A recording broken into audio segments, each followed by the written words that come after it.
जय श्री राम दोस्तों, आप देख रहे हैं YouTube चैनल ज्ञान स्टार प्लस। तो दोस्तों, आप सभी का हार्दिक स्वागत और अभिनंदन। देखिए दोस्तों, आज हमने आपके लिए कमेंट चुना है श्रीमान धनराज जी का। धनराज जी लिखते हैं, मैं इनका कमेंट पढ़ रहा हूं दोस्तों आपके लिए, कि बर मांगत बर पर चढ़ी और बर मिलते ही विधवा वही।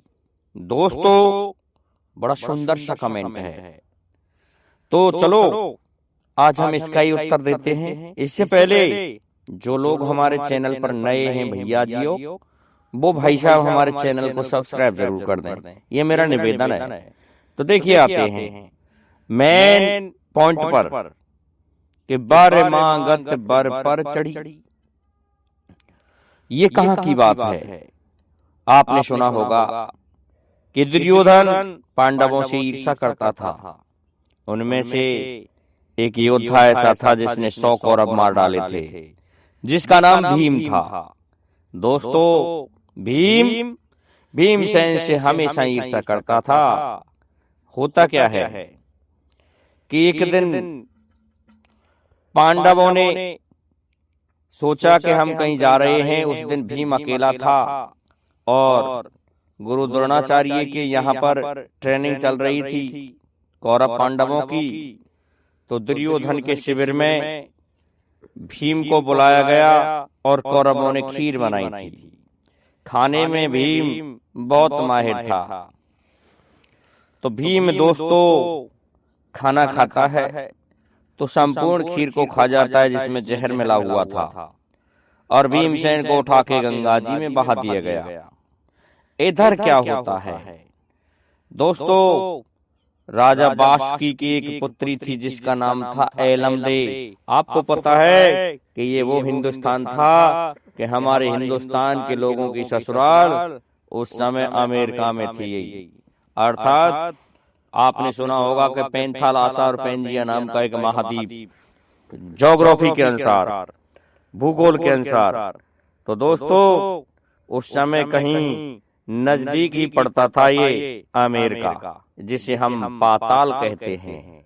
इस पाताल का राजा ही बताया गया है उस बासुकी नाग को। होता क्या है, उसकी पुत्री भगवान शिव पर प्रत्येक दिन फूल चढ़ाया करती थी। एक दिन एलमदे से गलती हो गई कि उसने शाम के टूटे हुए फूलों को और चढ़ा दिया भगवान शिव पर। तो भगवान शिव प्रकट हुए और कहने लगे, ए पुत्री, तूने मुझ पर बासे फूलों को चढ़ाया है, इसलिए तुम्हें मरा हुआ पति मिलेगा। दोस्तों अब देखिए होता क्या है, डाल दिया जाता है भीमसेन को गंगा में। भीम की लाश बह के जा रही है। पांडवों ने इधर उधर खोजा लेकिन भीमसेन नहीं मिल रहा है और लाश बह के जा रही है। वरदान दिया था भगवान शिव ने कि 3 दिन में तुझे तेरा पति मिल जाएगा और मरा हुआ मिलेगा। इधर एलमदे अपनी सखियों को लेकर के गंगा स्नान के लिए जा रही है। तो मशूषा में, अर्थात एक काठ के मशूषा में भीमसेन की लाश बहती आ रही है। दोस्तों उस मशूषे को उन लड़कियों ने पकड़ लिया और पानी से खींच करके लाई। सोचने लगी कहीं एलमदे इसमें ही तो तेरा पति नहीं है। दोस्तों बाहर निकाला तो देखा उसमें तो एक मृत आदमी पड़ा है, बहुत बड़ा। जैसे तैसे खींच करके अपने महलों में ले आई वो लड़की। सोच रही थी ये चलेगा भी नहीं, कितना भारी भरकम है, जो भी इसके नीचे दब गया उसकी हड्डियों का चकनाचूर हो जाएगा। दोस्तों ला करके अब सोच रही हैं अब हम क्या करें। दोस्तों किस पर चढ़ी? बर पर। उस मशूषे पर चढ़ के बड़ी मुश्किल से लेके आई थी उसको, और चढ़ने से ही वो दोस्तों बर मिल तो गया लेकिन विधवा हो गई। बर मिल गया भीमसेन, और भीमसेन मिलते ही वो विधवा हो गई। देखिए होता क्या है, बड़ा गजब विचित्र खेल था दोस्तों। जब यहाँ ले आई अपने यहाँ, अपनी माँ को भी बताई कि बिटिया तू इस तरह से क्यों रहती है, कि माँ मुझे भगवान शिव ने यह वरदान दिया है कि तुझे मरा हुआ पति मिलेगा, इस कारण से मैं बड़ी परेशान हूँ। दोस्तों नागिनी के समक्ष बिटिया ने जब ये कहानी बता दी तो नागिनी कहने लगी, अरे पुत्री, ये तेरा पति आ ही गया क्या? कि हाँ, ये आ गया, गंगा में मृत मिला है। तो फिर ये है कौन? कि भगवान शिव ने बताया था कि ये पांडु पुत्र भीम है, जो संसार में बहुत बड़ा बलशाली योद्धा है। तो कहने लगी, अरे इसको बहा दे। कि ना ना ना मम्मा, इसको मैं नहीं बहा सकती। तो दोस्तों जब नहीं मानी तो क्या कहती है दोस्तों एलमदे से वो नागनी? इस तरह से कहती है, अरियो लली, मैं तुझे एक उपाय बताती हूँ, तू ऐसा कर, मैं तुझे एक गेंद बनाकर देती हूँ और अपने पिता के दरबार में खेलती हुई अमृत कुंड के पास पहुंच जा और इस कपड़े की गेंद को उसमें डाल देना और फिर रो रो करके ये गेंद ले लेना और तुम अपने इस पति के मुंह में निचोड़ देना, ये जीवित हो जाएगा। दोस्तों लड़की ने क्या किया, सभी सखियों को बुलाया और कहने लगी, सखियों अब हम खेले नहीं हैं। इधर नागिन ने दोस्तों गेंद बना दी कपड़े की फोम की, जिसमें अमृत आराम से चला जाए और कहने लगी, चलो गेंद खेलेंगे आज तो हम, सतोलिया खेलेंगे, पचोलिया खेलेंगे, मिली मिला खेलेंगे। गेंद को दोस्तों फेंकती फेंकती लड़कियां वासुकी के दरबार में जा रही थीं। अब दोस्तों पहुंच गई अमृत कुंड के पास और दोस्तों वहां पर पहरा लगा हुआ था बहुत से नागों का। वे कहने लगे, ए लड़कियों दूर रहो, अमृत कुंड है, नहीं तो हमें वासुकी छोड़ेगा नहीं। दोस्तों इस बात को सुनकर के लड़की कहने लगी, भैया हम तो खेल रहे हैं, बच्चे हैं, हम तुमसे क्या कह रहे हैं। अब तो दोस्तों किसी ने इधर दी गेंद, किसी ने उधर दी और खट से एलमदे ने फेंक दी अमृत कुंड में। अब कहने लगी, मुझे मेरी वही गेंद चाहिए। सन्नाटा छा गया। नाग कहने लगे, दो ये क्या हुआ, इसमें तो गेंद छोड़ दी इस लड़की ने और लड़की रो रही है और ये मानेगी नहीं। कहने लगी, या तो मेरी वही गेंद दे दो और नहीं तो मैं अभी यहाँ प्राण त्याग दूंगी।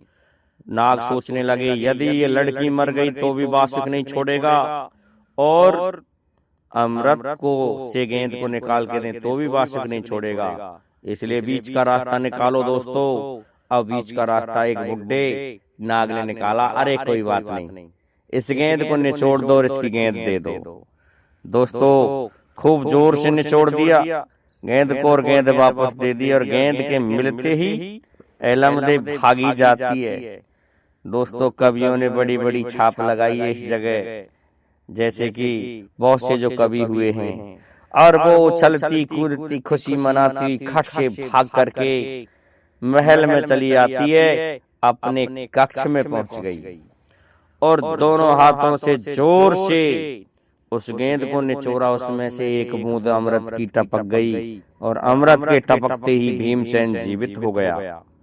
जब वो भीमसेन जीवित हो गया तो भीमसेन कहने लगा, कौन?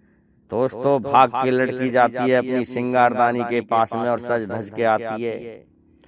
अब क्या कहता है, अरे तू ये बता कौन है तू? दोस्तों भीमसेन उस चेहरा को देख करके खुश हो रहा था, ऐसा प्रसन्न हो रहा था बहुत जोर से। तब बताया उस लड़की ने कि तू मुझे अमृत मिला था, ये मुझे वरदान मिला था, तू मेरा पति है, मैंने तुझे बचाया है। कि कैसे बचाया? कि अमृत डाल करके तेरे मुंह में। कि अमृत है कहाँ? कि मेरे पिता के दरबार से इस तरह से लाई थी मैं। दोस्तों भीमसेन क्रोधित होता है और कहता है, मैं संपूर्ण अमृत पी जाऊंगा। जब चलने लगा तो कहने लगी खट से पकड़ के कि रुक जाओ, वहाँ बहुत से नाग हैं, एक ही फुसकार में सारा अमृत पिला दिया जाएगा, चुपचाप रहो। नहीं माना, भीमसेन चला जाता है और दोस्तों कहने लगा जाकर के, ए नागो दूर हट जाओ, नहीं तो मैं अमृत पीऊंगा। नहीं माना भीमसेन। दोस्तों नागों ने फुसकार मारी, भीमसेन ने उनकी पकड़ पकड़ के खोपड़ियों को भिड़ा दिया और उसमें से जबरदस्ती 8 कटोरा, दोस्तों 8 कटोरा अमृत पी लिया। अब क्या होता है, 8 8 64 होते हैं, थोड़ा सा कम और कर दो। इस प्रकार से 60,000 हाथी का बल हो गया भीमसेन में, अमृत को पी करके। और दोस्तों जाता है सीधा ही बासुकी के दरबार में। बासुकी देख करके कहता है ये कौन आ गया। कहने लगा, ए बासुकी, तू तेरी मौत चाहता है या क्या चाहता है। कहने लगा, मुझसे क्या गलती हो गई कि सुन ले, तेरी ये कन्या है एलमदे, इसका हाथ मुझे दे दे। बासुकी ने शर्त लगा दी कि ऐसा है, मैं तुझे कन्या तो दे दूंगा, लेकिन मेरी एक शर्त है, तुम जब तक मेरी लड़की के साथ रहोगे तब तक हस्तिनापुर को नहीं जाओगे। दोस्तों ये वरदान वापस मांग लिया। अब तो दोस्तों भीमसेन कहने लगा, इससे विवाह करने से फायदा क्या है, लेकिन कर लेता हूँ, ये लड़की मान नहीं रही है। विवाह कर लिया। अब तो दोस्तों भमरिया डलने लगी, भीमसेन के फेरे डल गए। फेरे डलने के पश्चात जब चलने लगा तो कहा, बासुकी ने रोक लिया कि मैंने कहा था कि ऐसा है, तुम मेरी लड़की को छोड़कर नहीं जा सकते, लेकर नहीं जा सकते। आप लड़की लेके जाओगे तो ऐसा हो नहीं सकता, मैंने आपसे पहले कह दिया है। तब तक रहो जब तक मेरी लड़की के साथ यहीं रह सकते हो, बाकी वहां लड़की नहीं ले जा सकते। अब तो भीमसेन बेचारा पाताल में रह रहा है, वह एलमदे के साथ में रह रहा है। इधर क्या होता है, पांडव विचलित थे तो नारद जी पहुंच जाते हैं और क्या कहते हैं, ओ पांडव, ऐसा है पांडवों, चिंतित मत हो। अरे भीमसेन तुम्हारा दुल्हनिया लेके आएगा पाताल लोक से। कहते हैं इतनी बुरी सुंदर कन्या लेके आ रहा है वो। उसका विवाह हो गया है। दोस्तों कुंती खुशी हुई कि भीमसेन फिर से विवाह करके और ला रहा है। अब तो दोस्तों होता क्या है, 6 महीने हो गए भीमसेन को। भीमसेन कहने लगा, ये पागल हो गया है, ऐसा है ये लड़की भी पागल है, मैं घर को चलता हूँ। दोस्तों रात में सो गई वो नाग कन्या और रात में उठ करके घर को आ गया, अर्थात हस्तिनापुर को आ गया। जब ये देखा उस नागनी ने कि मुझे मेरा पति छोड़ के चला गया है, तो अब तो पागल हो गई। लता और वृक्षों से, महल की दीवारों से बाग में पहुंच गई, तो वहां भी पूछ रही है मेरा पिया देखा है किसी ने। अब दोस्तों ये बात जाकर के युधिष्ठिर को बताई भीमसेन ने। अरे भीम, तू उसको लेके क्यों नहीं आया। अरे बासुकी तो हमेशा का झूठा है, उसने क्या कह दिया तेने उससे, लेके आ। कि ऐसा है, मैं नहीं जा सकता। अर्जुन बोला मैं जाऊंगा भाभी को लेने। दोस्तों अर्जुन जाता है रथ में, तो अर्जुन की शक्ल को देख करके पहले एलमदे ही मिल जाती है। एलमदे कहने लगी, तुम मेरे पिया हो। कि नहीं नहीं भाभी नमस्ते। अच्छा तो तुम देवर हो। दोस्तों नमस्ते लेकर कहने लगी, तो फिर हमारा भीमसेन कहाँ है, कि वो तो मर गया। दोस्तों मजाक के लिए भीमसेन ने ऐसे कह दिया और एलमदे के खट से प्राण निकल गए, मर गई भीम की याद में। अब जब मर गई कहने लगी ये तो मर गई। वो कहने लगे अर्जुन, परंतु मैं अब बासुकी के पास जाता हूँ। बासुकी के पास गया कि एक कमीना मैं तुझे छोड़ूंगा नहीं। दोस्तों अर्जुन ने बाण चलाना शुरू किया कि नाग घबरा गए। अब तो दोस्तों बासुकी कहने लगा, भाई ऐसा क्यों करते हो। कि नहीं मैं ऐसा ही करूंगा। तुमने उस कन्या से के पति भीम से इस तरह से हमारे भीमसेन से वापस ये क्यों कहलवा लिया कि तुम हस्तिनापुर नहीं ले जा सकते। अब तुम्हारी सभी कन्याओं को मैं हस्तिनापुर लेके जाऊंगा। दोस्तों मारने लगा भीम बासुकी को, तो उस समय उसका भाई आ गया और कहने लगा, अब तुम भाई को नहीं मारोगे, तुम्हें लड़की ही तो चाहिए। ऐसा है मैं तुम्हारा विवाह मेरी पुत्री से कर देता हूँ। दोस्तों उसने विवाह, जिसका नाम था उलूपी, दोस्तों उलूपी से विवाह कर दिया गया अर्जुन का। और अर्जुन उलूपी से विवाह करके हस्तिनापुर लेकर के आए। आकर के समाचार सुनाया कि भाभी तो इस तरह से भीमसेन भैया की याद में मर गई। तो देखिए दोस्तों, बर मांगत बर पर चढ़ी। बर मांगा भगवान शिव से और बर पर चढ़ गई कहाँ, गंगा जी में।